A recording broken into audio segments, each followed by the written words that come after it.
Hello అందరికీ, నేను మీ భవ్య. అందరు ఎలా ఉన్నారు? నేనైతే సూపర్గా ఉన్నానండి. మీరు కూడా బాగుండాలని మనస్ఫూర్తిగా కోరుకుంటున్నాను. ఈరోజైతే గుత్తొంకాయ కర్రీ విత్ బగార్ రైస్ అంటే వెజిటేబుల్ రైస్ అయితే చేస్తున్నాను. వీడియోలోకి వెళ్ళిపోదాం పదండి. దీనికోసం అయితే నేను ఇలా వంకాయలు తీసుకున్నాను. చిన్న చిన్న సైజ్ తీసుకోవాలి. ఇలా కాట్లున్న వంకాయలు తీసుకుంటే బాగుంటుంది. అండ్ ఇప్పుడైతే దీనికోసము మసాలా కోసము ఒక ప్యాన్ తీసుకొని అందులో కొన్ని పల్లీలు, లవంగాలు, యాలకులు, దాల్చిన చెక్క, కొన్ని ధనియాలు వేసి ఒకసారి అయితే ఇలా కలుపుకుంటూ వేయించుకోవాలన్నమాట. ఇప్పుడు ఒక 3-4 మెంతులు వేసుకోవాలి. ఎక్కువ మెంతులు వేయొద్దు, చేదైపోతుంది. అలాగే ఒక 4-5 జీడిపప్పు పలుకులు కూడా వేసుకొని అన్నీ ఇలా వేగిపోయేటట్టు మంచిగా వేపుకోవాలి. సిమ్లో పెట్టి వేయించుకోవాలి. హై ఫ్లేమ్లో పెడితే పైన మాత్రమే వేగిపోతాయి, లోపల వేగవు, పచ్చి పచ్చిగా ఉంటాయి. చూడండి, నేను స్టవ్ ఆఫ్ చేసుకుంటున్నాను అనమాట. మంచిగా వేగిపోయాయి. వీటిని ఇంకా చల్లారబెట్టుకుంటున్నాను. ఇప్పుడు ఒక బౌల్లోకి వాటర్ తీసుకొని అందులో ఒక 1 స్పూన్ సాల్ట్ వేసుకుంటున్నాను. ఈ సాల్ట్ తర్వాత మీరు యాడ్ గుర్తుపెట్టుకోండి ఎంత సాల్ట్ అనేది. వంకాయ ముక్కల్ని ఇలా కట్ చేసి పెట్టుకున్నాను. మధ్యలోకి కట్ చేసి పెట్టుకొని పక్కకు పెట్టుకున్నాను. ఇప్పుడు ఒక స్టవ్ మీద ఒక ప్యాన్ పెట్టుకొని అందులోకి 3 టేబుల్ స్పూన్స్ ఆయిల్ వేసుకొని మనం ఇందాక కట్ చేసి పెట్టుకున్నాం కదా వంకాయలన్నీ ఒక్కొక్కటిగా వేసుకొని మూత పెట్టుకోవాలన్నమాట. చిల్లుతాయి కదా. ఇప్పుడు అవన్నీ చల్లారిపోయాయి అన్నమాట మసాలాలు. ఇప్పుడు ఒక మిక్సర్ జార్లోకి తీసుకొని మెత్తని పౌడర్ లాగా అయితే గ్రైండ్ చేసుకోవాలి. చూడండి, ఇలా పౌడర్ లాగా అయితే గ్రైండ్ చేసుకోవాలి. వీడియోలో కనిపిస్తుంది కదా. గ్రైండ్ చేసుకున్నాక కొంచెం వాటర్ వేసుకొని పేస్ట్ లాగా అయితే చేసుకోవాలి. అది పేస్ట్ లాగా చేసుకుంటేనే కదా. చూడండి, ఇలా వాటర్ వేసుకొని పేస్ట్ లాగా అయితే చేసుకొని పక్కకు పెట్టుకోవాలి. చూడండి, ఈ లోపు వంకాయలు కూడా మంచిగా మగ్గిపోయాయి. ఇప్పుడు వీటిని వేరొక ప్లేట్లోకి ట్రాన్స్ఫర్ చేసి పెట్టుకున్నాను. అదే ప్యాన్లో మళ్ళీ ఒక ఆయిల్ అయితే కొంచెమే ఉంది, మరొక కొంచెం ఆయిల్ వేసుకోవాలి. 1 టేబుల్ స్పూన్ అంతా చాలు, మరి ఎక్కువైపోతుంది అనమాట. ఆయిల్ వేసుకొని దానిలోకి కొంచెం పోపు దినుసులు వేసుకోవాలి. పోపు దినుసులు వేసుకున్నాక ఒక పెద్ద ఆనియన్ అండ్ 2-3 పచ్చిమిర్చి ఇలా కట్ చేసుకొని వేసుకోవాలి. అండ్ 2 రెబ్బల కరివేపాకు, ఒక చిటికెడు పసుపు వేసుకొని మొత్తం కలిసేటట్టు మిక్స్ చేసుకోవాలంతా.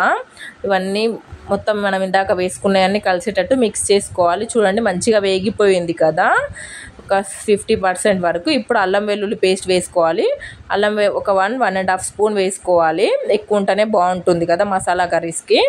అల్లం వెల్లుల్లి పేస్ట్ వేసుకొని మరొకసారి కలుపుకోవాలి. పచ్చివాసన పోయిందాక కలుపుకోవాలి. ఇప్పుడు ఇందాక మనం పట్టుకున్న పేస్ట్ ఉంది కదా, అది కూడా అందులోకి వేసుకోవాలన్నమాట మొత్తము. చూడండి, నేను మొత్తం యాడ్ చేసుకున్నాను. ఆ పేస్ట్ కూడా యాడ్ చేసుకొని పచ్చివాసన పోయిందాక మగ్గించుకోవాలన్నమాట. చూడండి, ఇప్పుడు కారం మనం ఇందాక మిక్సీ పట్టేటప్పుడు కారం యాడ్ చేసుకోవచ్చు. నేను యాడ్ చేయలేదు, ఇప్పుడు యాడ్ చేస్తున్నాను. ఒక 1-1.5 టేబుల్ స్పూన్ కారం అనమాట. అది కారం కొంచెం ఘాటు ఎక్కువ ఉంది, అందుకని తక్కువ యాడ్ చేస్తున్నాను. ఇందాక మనం సాల్ట్ చూసి యాడ్ చేసుకోవాలి. 1 టీ స్పూన్ వాటర్లో యాడ్ చేసాం కదా వంకాయలు కట్ చేసేటప్పుడు, ఒక 1 టేబుల్ స్పూన్ ఇక్కడ యాడ్ చేస్తున్నాను. మూత పెట్టేసుకొని ఆయిల్ పైకి తేలేంత వరకు మగ్గనిచ్చుకోవాలి. చూడండి, ఆయిల్ పైకి వస్తుంది కదా. ఇప్పుడు క్వాంటిటీకి తగ్గట్టు వాటర్ వేసుకోవాలి. మరీ ఎక్కువగా వేసుకోవద్దు, మరీ తక్కువగా వేసుకోవద్దు. నార్మల్గా ఉంటే సరిపోతుంది. మరీ ఎక్కువగా అయితే లూజ్ అయిపోతాయి. చూడండి, ఈ క్వాంటిటీలో అయితే నేను వాటర్ వేసుకొని మూత పెట్టుకొని మరలించుకుంటున్నాను. ఇప్పుడైతే బగార్ రైస్ కోసం అంటే వెజిటేబుల్ రైస్ కోసము క్యారెట్, పచ్చిమిర్చి, ఆనియన్స్, ఆలు అన్నీ కట్ చేసి పెట్టుకున్నాను. ఇప్పుడు దానికోసం అయితే ప్యాన్ పెట్టుకొని, ఇదైతే గీ అనమాట. మేము ఇక్కడే తీసుకుంటాం, హైదరాబాద్లో ఫ్రెష్గా ఉంటుంది, ఇంట్లో చేసినట్లే ఉంటుంది. గీ తీసుకొని ఇప్పుడు అందులో 1 టేబుల్ స్పూన్ 1-1.5 టేబుల్ స్పూన్ నెయ్యి వేసుకొని మసాలా దినుసులు అన్నీ వేసుకుంటున్నాను. యాలకులు, లవంగాలు, దాల్చిన చెక్క వేసుకొని అవి వేగాక కొంచెం ఆనియన్స్, పచ్చిమిర్చి వేసుకొని ఒకసారి కలుపుకొని ఇవి కొంచెం ఒక 2 మినిట్స్ ఇవి వేగిపోయాక మనం ఇందాక కట్ చేసి పెట్టుకున్నాం కదా ఆలు, క్యారెట్ ముక్కలు కూడా వేసుకోవాలి. నా దగ్గర అయితే బిర్యానీ ఆకు లేదు, అందుకనే నేను స్కిప్ చేస్తున్నాను. ఉంటే మీరు వేసుకోవచ్చు. చూడండి, ఇలా మంచిగా వేపుకోవాలి అన్నమాట.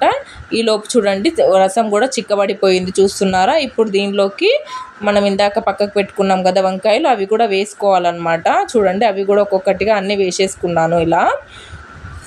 ఇలా వేసేసుకున్నాక మరొకసారి మూత పెట్టుకొని మగ్గనిచ్చుకోవాలన్నమాట. ఇంకొక 5 వంకాయలు వేసుకున్నాం కదా, 5 మినిట్స్ మగ్గనిచ్చుకోవాలి. ఇప్పుడు ఈలోపు ఇది కూడా ఫ్రై అయిపోతుంది చూడండి మంచిగా. ఇప్పుడైతే ఒక 2 రెబ్బల కరివేపాకు కూడా వేసుకోవాలి. ఇందాక మనం కరివేపాకు వేసుకోలేదు కదా ఇందులో. కరివేపాకు నా దగ్గర కొత్తిమీర లేదు, అందుకే పుదీనా వేస్తున్నాను దీంట్లోకి. మీ దగ్గర కొత్తిమీర ఉంటే కొత్తిమీర వేసుకోవచ్చు.